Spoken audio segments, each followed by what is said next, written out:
네, 오늘 말씀은 고린도전서 15장 말씀인데요. 고린도전서에서 거의 마지막 부분에 지금 이르렀습니다.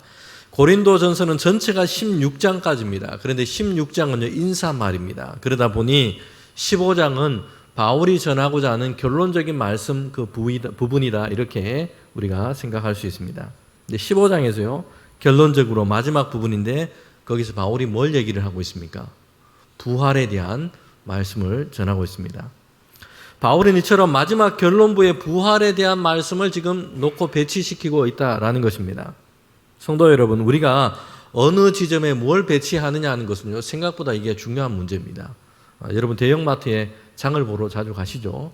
가면 물건들을 그냥 아무렇게나 놓은 게 아닙니다. 보니까 전략적으로 다 배치를 해놓았다고 합니다. 소비자들이 잘 알지 못하지만 물건을 많이 살 수 있도록 그렇게 배치를 해 놓았습니다. 그래서 입구 쪽에 들어가면 처음에 있는 게 뭐냐 하면 야채, 채소, 과일들, 브로콜리, 토마토, 이런 야채들 있지 않습니까?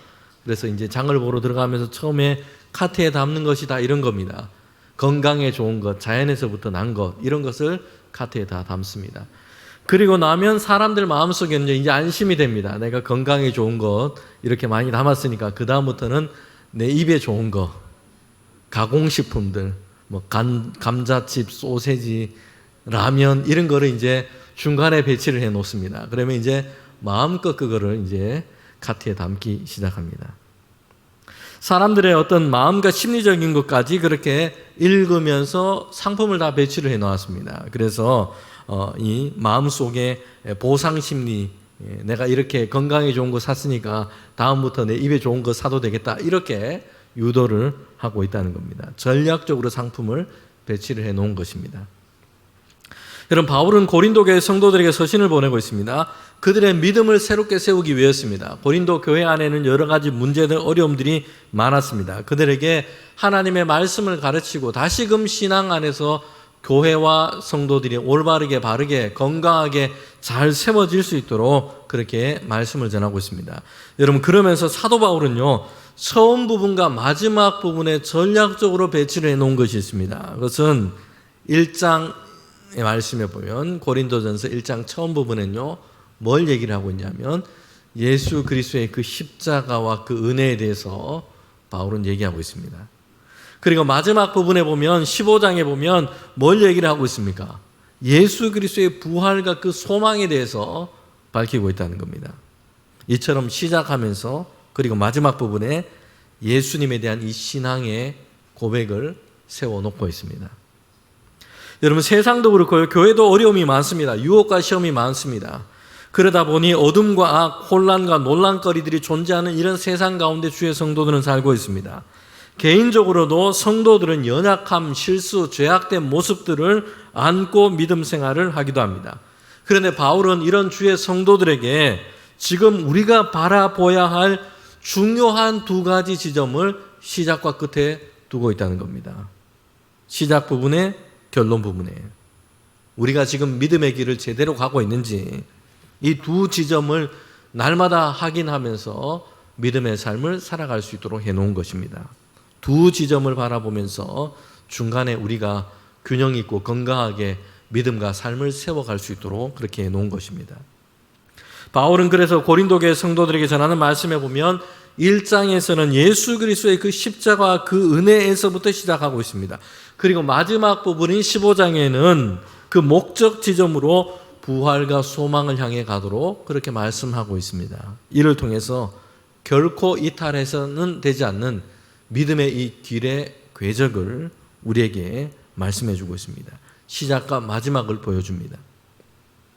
시작에는 예수 그리스도의 십자가를, 그리고 편지 끝에는 예수 그리스도의 부활과 소망을, 그렇게 해서 신앙의 거대한 울타리를 바울은 고린도 교회 성도들을 향해서 그렇게 제시하고 있습니다. 여러분, 십자가는 구원의 시작이고 부활은 구원의 완성입니다. 십자가는 우리의 죄의 문제가 해결되었음을 보여주는 사건입니다. 부활은 죄와 어둠과 권세가 패배했고 하나님의 나라가 승리했음을 선포하는 사건입니다. 십자가는 신앙의 출발선이고 부활은 신앙의 결승선입니다. 여러분, 출발선만 있고 결승점이 없으면요, 이거는 경주가 아니라 방황이 되어버립니다. 그래서 출발선과 결승점을 바울은 분명하게 하고 있다는 겁니다. 바울은 고린도전서의 마지막 부분에서 본론의 자리에서 부활을 얘기하고 있습니다. 가는 대로 말하다 보니까 우연히 그냥 부활에 대한 이야기가 나온 게 아닙니다. 바울은 고린도 교회 성도들에게 그들의 신앙을 세우기 위해서 전략적으로 마지막 결론 부분에 부활 신앙에 대한 말씀을 두고 있습니다. 부활의 신앙, 소망은 우리 신앙의 최종적인 목적지이자 결코 포기할 수 없는 우리가 날마다 바라보아야 할 신앙의 목표점이기 때문입니다. 여러분, 우리는요, 이처럼 부활이라고 하는 끝점에서 우리의 삶과 우리의 신앙을 되돌아보는 그런 시각과 이런 사고가 우리에게 필요합니다. 눈앞에 있는 것만 보다 보면요, 우리는 자칫 길을 잃어버리기 쉽습니다. 도착해야 할 목적지에서부터 다시 본다면 우리는 우리가 선택해야 할 그 길이 더욱더 분명해집니다. 우리가 가야 할 길이 더욱더 명확해진다는 것입니다. 여러분, 미로찾기를 다 해보셨을 겁니다. 미로찾기 하다 길을 가다 보면 막힌 길이 나오게 됩니다. 그러면 다시 앞을 가지 못하고 되돌아오게 되기도 합니다. 게임의 참여 규칙으로 허용된다면 가장 확실한 방법은요, 도착할 지점에서부터 거슬러 올라가는 것입니다. 그러면 그 길이 확실합니다. 훨씬 더 단순해집니다. 곁길로 빠지거나 길을 잃어버릴 이런 일이 훨씬 적습니다.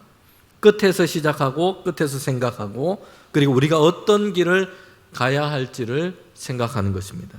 그러면 복잡했던 이 선택의 문제가 훨씬 단순합니다. 눈앞에 있는 문제만 보면 모든 것이 복잡하게 보입니다. 그러나 하나님께서 약속하신 이 부활의 신앙, 그 결론에서부터 현재를 바라보면 우리가 선택해야 할 그 길이 훨씬 더 명확해집니다. 눈앞에 있는 문제만 보면 길을 잃지만 부활을 바라보면 오늘 우리가 가야 할 길이 더 명확해집니다. 현재를 이해하기 쉬운 가장 좋은 방법은 끝에서부터 바라보는 것입니다. 부활은 죽음 이후에 있을 그냥 이야기가 아닙니다. 오늘을 살아내게 하는 지혜요, 믿음의 능력입니다. 눈앞에 미로 앞에 있는 그 길만 본다면 우리는 길을 잃지만 목적지에서 거슬러 내려오면 길이 보입니다. 여러분, 신앙은요, 끝을 알고 오늘을 살아갈 수 있도록 하는 지혜인 것입니다. 부활에 대한 신앙을 바울이 이렇게 강조하고 있는 이유가 있습니다. 왜냐하면 예수 그리스도의 신앙의 고백에 핵심되는 내용이 부활의 신앙이기 때문입니다. 여러분, 그리스도이신 주님께서 십자가에서 죽으시고 부활하셨다. 우리는 이 믿음의 고백을 하나님께 올려드리고 있습니다. 고린도전서 15장 2절부터 3절에 보면요, 이렇게 말씀하고 있습니다. 2절부터 4절까지인데 우리는 3절과 4절을 함께 하나님 말씀을 읽도록 하겠습니다. 내가 받은 것을 먼저 너희에게 전하노니 이는 성경대로 그리스도께서 우리의 죄를 위하여 죽으시고 장사 지낸 바 되셨다가 성경대로 사흘 만에 다시 살아나사. 아멘.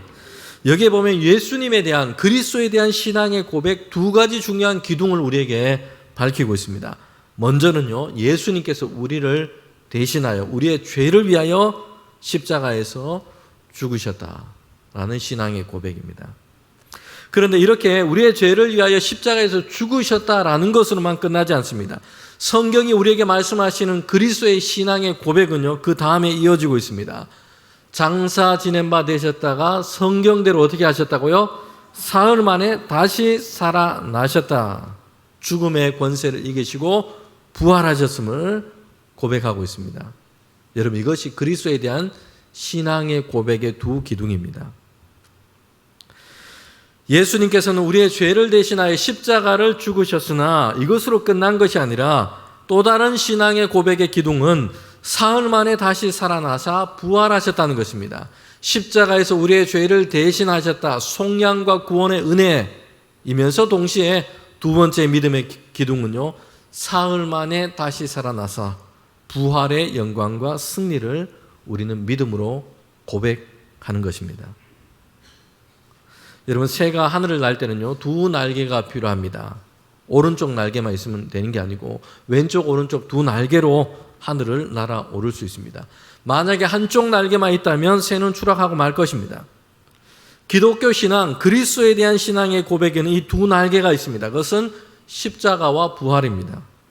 오늘 많은 그리스도인들이 십자가라는 날개 하나만 파닥이면서 여러분 신앙생활하는 모습으로 살아갈 때가 있습니다. 그러면서 왜 내 신앙은 하늘을 향해서 비상하지 못하는가 탄식하기도 합니다. 부활의 날개를 소홀하고 잃어버렸기 때문입니다.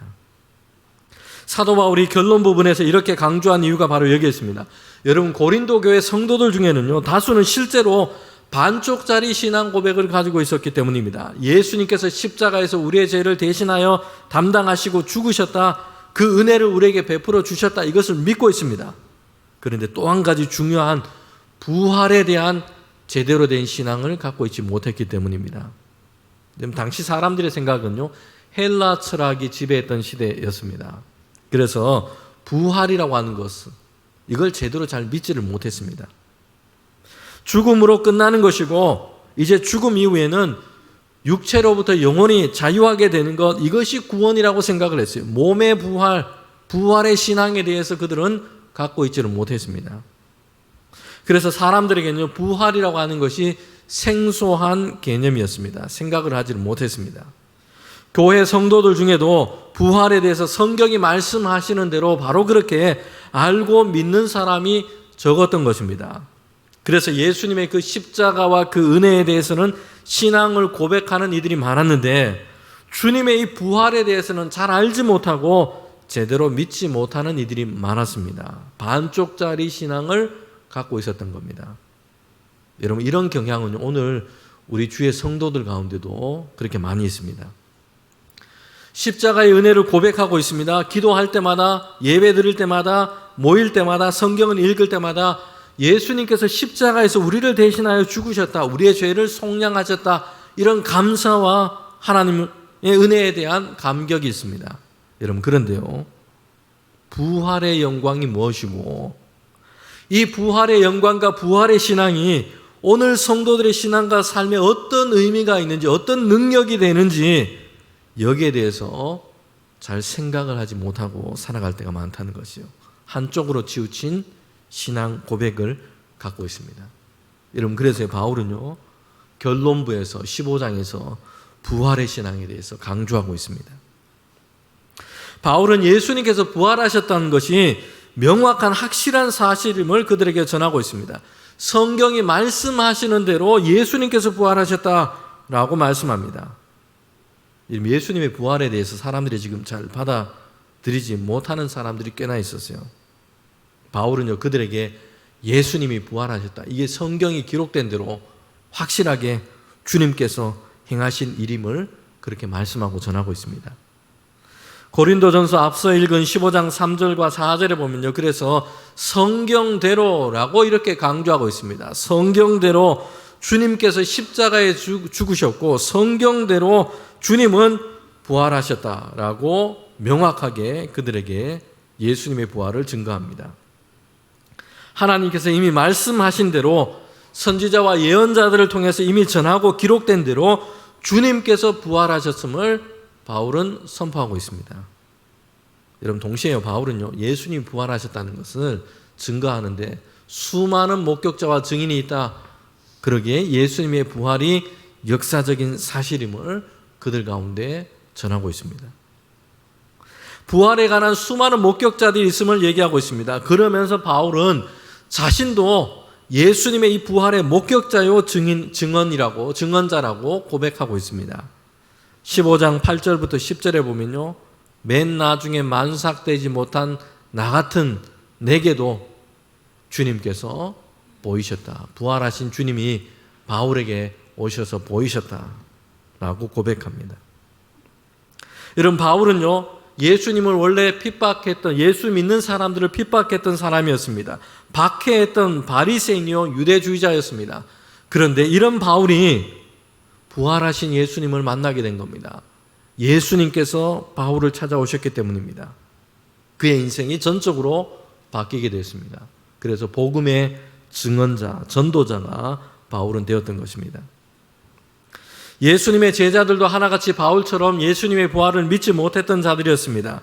그들은 부활하신 예수님을 만나고서야 부활의 소식을 믿게 됐습니다. 여러분, 제자들 중에는요, 의심 많은 도마라는 인물도 있습니다. 그런 예수님, 부활하신 예수님의 소식을 들었지만 나는 결코 예수님을, 부활하신 예수님을 직접 보고 예수님의 그 상처에 창자국과 못자국에 내 손을 가지고 직접 만져보지 않고서는 나는 믿지 못하겠다, 이렇게 얘기했습니다. 주님은요, 이런 도마에게 오셔서 부활하신 몸을 보이시고 그의 손을 가지고 예수님의 이 창자국, 못자국을 만지도록 하셨어요. 그래서 도마가 예수님의 이 부활을 믿도록 하신 것입니다. 예수님은 우리의 믿음을 도우시는 분입니다. 의심 많았던 제자들, 믿지 못했던 제자들 가운데 오셔서 그들을 목격자로 만드셨고요, 부활의 증인이 되도록 하셨던 것입니다. 성도 여러분, 예수님에 대한 신앙은요, 십자가에서 죽으셨으나 그러나 부활하셨다, 이 두 가지의 사건이 함께 연결되어 있습니다. 성경에 기록된 대로, 그리고 많은 목격자들이 본 대로, 하나님의 말씀이 증거하시는 대로 이것은 예수님께서 제자들과 우리와 세상을 향해 행하신 놀라운 일입니다. 십자가와 부활이 함께 있습니다. 예수 그리스도의 신앙은, 예수 그리스도에 대한 신앙은 십자가로 끝나지 않습니다. 주님은 죽으셨으나 사흘 만에 다시 살아나셨습니다. 사망과 죽음의 권세를 깨고 부활하셨습니다. 부활에 대한 신앙이 함께 있습니다. 오늘 우리 모든 주의 성도들이 하나님 예배하는 저와 여러분이 십자가의 은혜와 부활의 승리와 그 영광, 예수님에 대한 이 두 가지의 믿음, 이 두 가지의 기둥을 함께 굳건하게 붙잡고 신앙생활하는 저와 여러분 되시기를 소망합니다. 이런 고린도 교회가요, 부활에 대한 반쪽짜리 신앙을 가지고 있었던 것은요, 또 다른 그들의 신앙의 모습이 있었습니다. 그들은요, 예수님의 이 부활을 믿는 자들이 있었습니다. 그런데 주님이 다시 사셨다는 것을 믿었는데 그들 중에 또 많은 사람들은 예수님의 부활은 믿었지만 성도의 부활을 믿지 못하는 사람들이 있었다는 것이요. 예수님은 하나님의 아들이시고 그리스도이시니까 부활하신 건 내가 믿겠는데 죽은 자들의 부활, 성도들의 부활, 나의 부활에 대해서 믿지 못하는 이들이 있었던 것입니다. 고린도전서 15장 12절에 보면요, 그래서 이렇게 말씀하고 있습니다. 그리스도께서 죽은 자 가운데서 다시 살아나셨다 전파되었거늘 너희 중에 어떤 사람은 어찌하여 죽은 자 가운데서 부활이 없다 하느냐. 반쪽짜리 신앙을 가지고 있는 겁니다. 예수님의 부활은 믿고 있었지만 죽은 자의 부활, 성도들의 부활, 나의 부활은 확신하지 못했던 이런 사람들이 있었던 겁니다. 여러분, 그래서 바울이요, 고린도 전서의 마지막에서 지금 부활에 대한 말씀을 강조해서 전하고 있는 겁니다. 고린도 전서 15장 16절과 19절에 바울은 이렇게 말씀하고 있습니다. 만일 죽은 자가 다시 살아나는 일이 없으면 그리스도도 다시 살아나신 일이 없을 터이요. 만일 그리스도 안에서 우리가 바라는 것이 다만 이 세상의 삶뿐이면 모든 사람 가운데 우리가 더욱더 불쌍한 자이니라. 바울이 지금 뭘 얘기를 하고 있습니까? 죽은 자의 부활이 없다면, 주의 성도의 부활이 없다면, 나의 부활이 없다면 예수님께서 굳이 부활의 몸을 입고 그렇게 부활하셨겠느냐 하는 것이요. 우리가 전하는 이 복음은 예수님의 부활과 함께 성도의 부활을 함께 전하고 있는 것입니다. 만약 이것이 없다면 바울은 그들이 전한 복음이 헛된 것이 될 것이라고 말씀하고 있습니다. 여러분, 이 부활은 추상적으로 바울은 설명하고 있지 않습니다. 예수님의 부활은 실제적인 사건입니다. 그리고 성도의 부활은 예수님의 부활에서 이어질 또 다른 결실이요 열매일 것이라고 말씀하고 있습니다. 고린도전서에서 그래서 부활은, 예수님의 부활은 첫 열매다라고 비유로 말씀하고 있습니다. 우리 부활 주일에 우리가 이 말씀을 함께 읽고 전했습니다. 고린도전서 15장 20절 21절 말씀인데요, 함께 읽도록 하겠습니다. 그러나 이제 그리스도께서 죽은 자 가운데서 다시 살아나사 잠자는 자들의 첫 열매가 되셨도다. 사망이 한 사람으로 말미암았으니 죽은 자의 부활도 한 사람으로 말미암는도다. 아멘.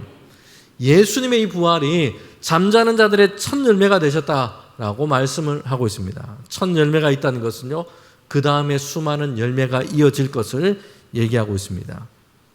주님의 부활과 같이 뒤에 주의 성도들의 부활이 있을 것을 말씀하고 있습니다. 주님께서 이미 부활하셨기 때문에 주의 성도들도 마지막 날에 이루어질 것을 그렇게 말씀하고 있습니다. 첫 열매이신 그리스도께서 부활의 몸을 입고 다시 사셨습니다. 이것으로 끝난 것이 아니라 그 다음이 있습니다. 그 다음이 누구라고 하냐면요, 15장 23절 말씀인데 우리가 다시 한번 읽도록 하겠습니다. 그러나 각각 자기 차례대로 되리니 먼저는 첫 열매이신 그리스도요, 다음에는 그가 강림하실 때에 그리스도에게 속한 자요. 아멘. 첫 열매인 그리스도 예수의 부활, 그 다음에 누구라고 얘기합니까? 주님이 강림하실 때에 모든 주의 성도들이 부활의 몸을 입게 될 것이라고 말씀하고 있습니다. 그리스도 예수를 믿는 자, 믿음의 선한 싸움을 싸우며 경주를 해간 자, 주의 성도들은 이제는 예수님께서 부활의 첫 열매가 되신 것처럼 마지막 때에 부활의 몸을 입고 하나님의 영광에 참여하게 될 것이다 라고 말씀하고 있습니다. 여러분, 그런 의미에서요, 우리가 믿음의 길을 가면서 모든 사람에게, 주의 성도들에게는요, 아직 가장 영광스러운 날이 우리에게는 아직 오지 않은 것입니다. 여러분, 그날은 부활의 생명을 얻게 되는 날입니다. 하나님의 영광에 참여하게 되는 날입니다. 그날이 모든 성도에게는 가장 영광스러운 날이 될 것입니다. 골로새서 3장 4절 말씀인데요, 함께 읽겠습니다. 우리 생명이신 그리스도께서 나타나실 그때에 너희도 그와 함께 영광 중에 나타나리라. 아멘. 로마서 8장 18절 말씀도 함께 읽겠습니다. 생각하건대 현재의 고난은 장차 우리에게 나타날 영광과 비교할 수 없도다. 아멘. 우리 생명이신 그리스도께서 다시 오실 그때에 주님과 함께 그 영광에 참여하게 될 겁니다. 부활의 몸을 입고 그 영광 가운데 서게 될 것입니다. 여러분, 그러기에 우리 모든 주의 성도들은요, 아직까지 우리 인생 가운데 가장 영광스러운 날은 오지 않았습니다. 마지막 그때에 부활의 몸을 입고 하나님의 영광에 참여하게 될 것입니다. 자, 오늘 우리는 이 본문에서 부활에 대한 신앙이 갖는 마지막 말씀에서 그 의미가 뭔지에 대해서 우리 말씀을 통해서 함께 살피고자 합니다. 여러분, 부활이 있을 것을 믿는다, 주님이 다시 오실 그날이 있다라는 것을 믿는 것은요, 그냥 먼 미래에 있을 장래 일로만 그렇게 설정되어 있는 것이 아닙니다. 부활의 신앙은 먼 미래에 있을 장래 일에 대한 막연한 그냥 기대를 그냥 담고 있는 그런 신앙이 아닙니다. 바울은 여기에 대해서 우리에게 말씀하고 있습니다. 부활의 신앙은 단순히 미래를 보장해 주는 것을 넘어서 오늘을 다르게 살게 한다는 것입니다. 전혀 다른 삶의 방식이 가능하도록 한다는 것입니다. 예전에도 소개한 적이 있는데요, 프랑스의 화가가 그린 그림에 보면요, 초대교회 성도들이 원형 경기장에서 지금 박해와 핍박 가운데 있습니다. 맹수, 굶주린 맹수가 있는 그곳 가운데 그들은 그렇게 들여보내집니다. 지금 순교의 위험 속에 있는 것입니다. 초대교회 성도들이 이런 박해와 핍박을 받았습니다. 로마 치하에서 이런 순교의 현장 가운데 있었던 것입니다. 여러분, 그런데 놀라운 것은 성도들이 평안하고 있다는 것입니다. 담대하고 있습니다. 그들이 함께 모여서 찬양하고 기도하고 있다는 것입니다. 로마 사람들은 원형 경기장에서 그들이 처형되는 이 핍박의 현장을 구경하러 왔다가 그들은 놀라움을 금치를 못했습니다. 저들에게는 도대체 뭐가 있길래 죽음 앞에서 저렇게 의연하고 담대할 수 있는가? 여러분, 그들은요, 이 순교 현장, 핍박의 현장을 구경하러 왔다가 그들이 가진 신앙에 대한 관심을 갖게 됩니다. 그들의 신앙에 대한 존중을 갖게 됐습니다. 나중에는 기독교인들이 되는 이들이 많았다는 것입니다. 박해 현장이 오히려 신앙과 믿음이 전해지는 선교의 현장으로 바뀌어 버린 것입니다. 그래서 초대교회 교부인 터툴리아는 순교자의 피는 교회의 씨앗이 되었다라고 고백하고 있습니다. 여러분, 왜 이 고난의 현장에서 핍박과 순교의 그 자리에서 성도들은 의연할 수 있었을까요? 여러분, 그들에게는요, 부활의 신앙이 있었기 때문입니다. 예수님이 부활하신 것처럼 주의 성도들도 부활할 것을 믿었기 때문입니다. 그 부활의 신앙이 죽음과 고난, 핍박과 박해가 있는 오늘의 삶의 현장을 다른 모습으로 살게 했던 것입니다. 여러분, 오늘 우리도요, 오늘 주의 성도들도 매일 사실은 초대교회 성도들만큼 아니지만 영적인 원형 경기장과 같은 세상 가운데 우리는 서서 살아갈 때가 많습니다. 직장에서 예수 믿는다는 이유로 손해를 볼 때도 있고요. 믿음을 지키느라 억울한 일을 당할 때도 있습니다. 실망스러운 일, 낙심되는 일, 고통과 죽음이 현실이 있는 이런 삶의 현장을 우리가 마주할 때도 있습니다. 여러분, 그러나 부활의 신앙은 그 원형 경기장을 패배의 무덤이 아니라 믿음의 담대함과 능력이 증명되는 자리가 되게 할 줄 믿습니다.